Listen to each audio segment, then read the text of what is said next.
Greetings, friends and fellow aliens, and thank you for tuning into this video. My name is David. I'm an author, I'm an INFJ, I do stuff on the internet, and that's what you're watching. So in this one, I want to get into some introvert versus extrovert talk. Couple of misconceptions around all of this, and I thought it'd be good to just kind of throw out the general topic and sort of clarify some of the things, some of my experiences with it, some things that hopefully I can impart to you so you can get a better handle on the dynamic between those terrifying extroverts and us quiet, calm, silent introverts. Before I begin, I want to let you know an update on this channel. There is now a join button right underneath here. I have started a membership on this channel. I'm very excited about it because it will allow me to connect with you in some better ways than YouTube generally allows. And so if you hit the join button, it's $5, and there's some custom emojis that you can use. There's priority reply to comments. Your stuff is highlighted. And also I have a Facebook group set up where we can just kind of hang out as members. So I started a group a while ago on Discord, and it got out of hand really, really fast. So what I'm looking to do is just have a more quiet group involved for the membership.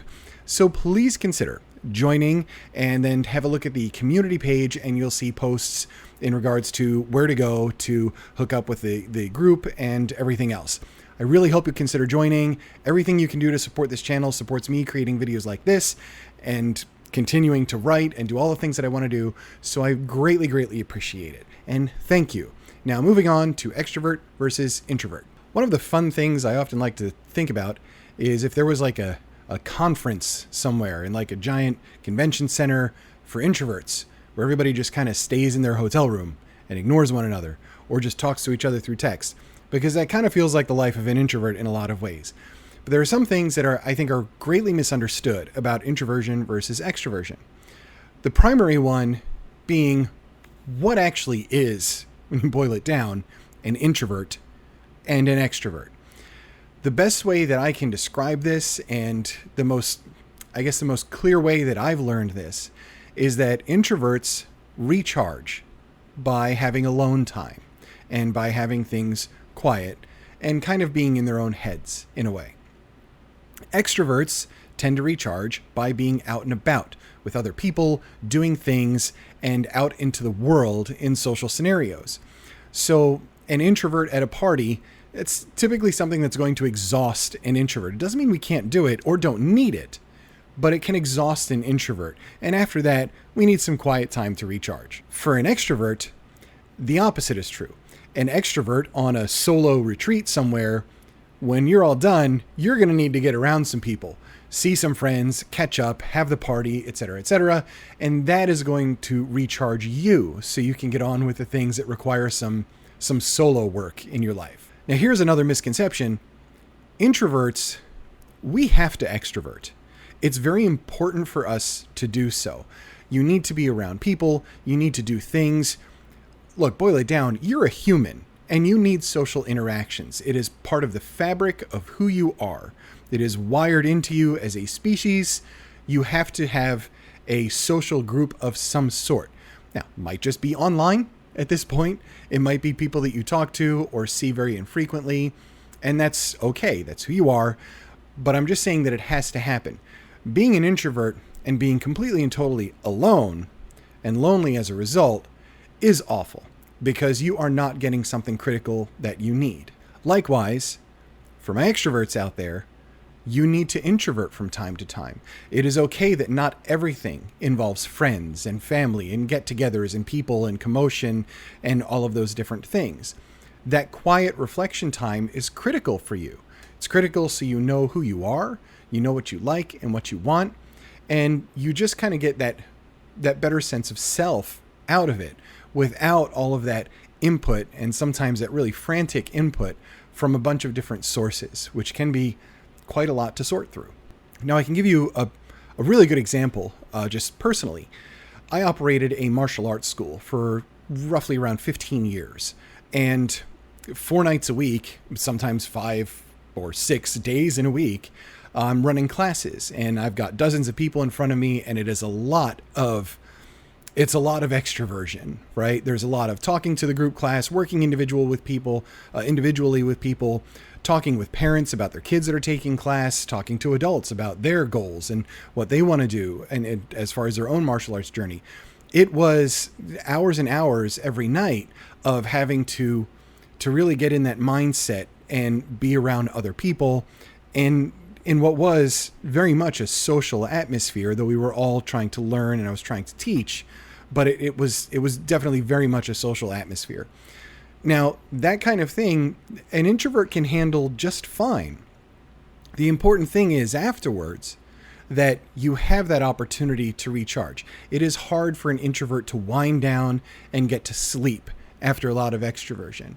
It is difficult for an introvert to feel like they can do that day after day if they don't carve out some time where the house is quiet and maybe they are just alone and kind of doing your own thing. It doesn't even have to be anything crazy that you're doing. It's not like, oh, during my alone time, I like to bust out to the journal and get my quill pen and just write about all of my hopes and dreams. It's not even like that. Like sometimes you're just sitting on the sofa with a bag of Cheez-Its playing some video games. That's the alone time. That helps you feel recharged. Likewise, for an extrovert, sometimes when it is a lot of that quiet time, that reflection time, and that me time, so to speak, that afterwards, what helps is verbalizing that, sharing the experience with other people. And that is what's going to recharge you so you can keep doing those critical things for yourself, where you're working on yourself and your own motivations, your own dreams, and your own goals. So I think that's the first thing to really clear up, is that just sort of break down the myth. Introverts aren't just like, cowering in a corner, terrified of the extroverts who are at the party dressed up like a disco ball and singing karaoke out loud in front of 100 people and that kind of thing. And likewise, extroverts don't just sit there with their eyes crossed staring, trying to stare at the introvert. Like, why is this person just not speaking or doing anything? And they're just in their head terrified of me. Those are funny. Those are memes and things like that. But that's not exactly how it works. Introverts can extrovert, extroverts can introvert. Let's just drop all of the stupid misconceptions around that. And you need to do both. But it is a matter of how you recharge that's critical to understanding which one of these things you are. I'm very much an introvert. And so while I can be out and among people, and I enjoy being out and among people, in particular when I get to hear somebody's stories or about what their life is like or anything like that, afterwards, it is really important for me to have that chill out time. I need it. And if I don't have it for more than 24 hours, to be honest, I just start to become a bit of a mess. And so I know that about myself now. And so it's easy for me at this point to plan, okay, I'm going to be out doing things on this day. I'm going to be among other people. I'm going to be socializing. But you know what? I don't have much to do the day after. And that's good because I'm going to need my time to recharge. So knowing this about yourself, knowing that this is a need that you have and how to get around it and use that understanding of yourself as an advantage to kind of recover and to be good all the time. That's what's really important about all of this. A quick break to tell you that this video is sponsored by me and my book, The Caretaker. Please check it out. It's 300 plus pages. It is a supernatural fiction story about a protagonist who is an INFJ, all the INFJ tendencies, and at times is feeling very alone and introverted and isolated and so on, going through this really cool supernatural world. It's on Amazon, lots of reviews, 5 stars. Please check it out. Links in the description. Now onward. Oh, and don't forget, you can join a membership on the channel and things down there. Okay. Don't just leave me alone in my Facebook group, right? Let's all get together and be quiet and extrovert, I guess. So the next thing I want to cover real quick is, as an introvert, how do you deal with the extroverts around you? And as an extrovert, how do you deal with the introverts around you? Because we need to talk to one another. We have to deal with one another. And it's important to understand what your introverted friend needs if you're an extrovert and what your extroverted friend needs if you're an introvert. So I'm going to go from the I side first, from the introvert side first. It is important for you to understand that when your local extrovert, right, when the extroverts in your life are trying to engage with you, trying to get you out of the house, trying to talk to you, trying to get you to do the things, that they're not doing that to terrorize you. they're doing that because they want to spend time with you. And that's the way they do it. And it's how an extrovert cares, is to have you along within that social circle. And it's important for you to understand that that's a sense of care and love from another person, right? To get you into these things because they want to share these experiences with you in the element that they're most comfortable in. There's nothing at all wrong with that. And I think it's important for you to get out and do some of those things with the understanding that you have to have some boundaries. Now, if you were just out partying on a Friday night and then the extrovert invites you out Saturday night, maybe it's time to say no, because you need to recharge. You're going to be a mess by the time Sunday, Monday rolls around, and just nobody's going to want to deal with you because you're just going to be quiet and just like kind of sullen, and it's just no good. So know what you can and can't expose yourself to, and understand that you can actually get out there more than you probably think you can. A lot of this is just kind of in our own heads, and it is good for you to go out and engage with other people and just kind of absorb some of those other emotions, understand other people, talk to them, learn their stories. There's a lot of very good things that come out of that. So it's important for introverts to get out of the house. And the extrovert cares, and that's what they want you to do, and that's pretty awesome. I think it just really comes down to understanding that this is the extrovert's way. This is the way that they interact, and they care about you, and they want you involved in the things. So throw them a cookie, right? And be involved in some of the things. Now, for my extroverts, one of the things that you have to understand is that introverts are most comfortable when they are quiet. Things are a little bit more silent, and they can kind of be in their own heads a bit more. That is an introvert finally being able to breathe and finally being able to get a handle on their self and their own emotions. So when you're inviting that introvert out, don't take a decline as them not wanting to hang out with you because of you. Don't take a declined invitation as if, well, they're just done with your friend group, or they don't like something, or they don't like you, or whatever else, or they're just being irritating in any way. Understand that you are trying to pull them from a very comfortable place into a place that is not comfortable, that drains the introvert's energy. And so be careful about the invites, and don't take a decline personally. That's really important to understand. Sometimes an introvert just needs to introvert, and that's just kind of like the way they are.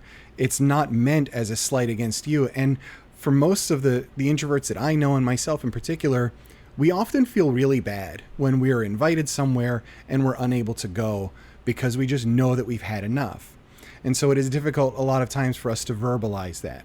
So I always tell, people that I know, like, look, I love to be invited. I'm not going to accept every invitation. Sometimes I just need to be quiet and by myself, but I do appreciate it because I understand that you care about me and you want me around, and I will do what I can to be there some of the time, but you can't expect me to be there for all the parties that you're throwing and everything else. Just not going to happen. I think there's a bit of understanding that has to happen between introverts and extroverts in order for us to just really get a handle on what each other need, especially when it's a friendship. For me, my brother who passed away was like the family extrovert, and he was the one always making the phone call, always reaching out and all of those things.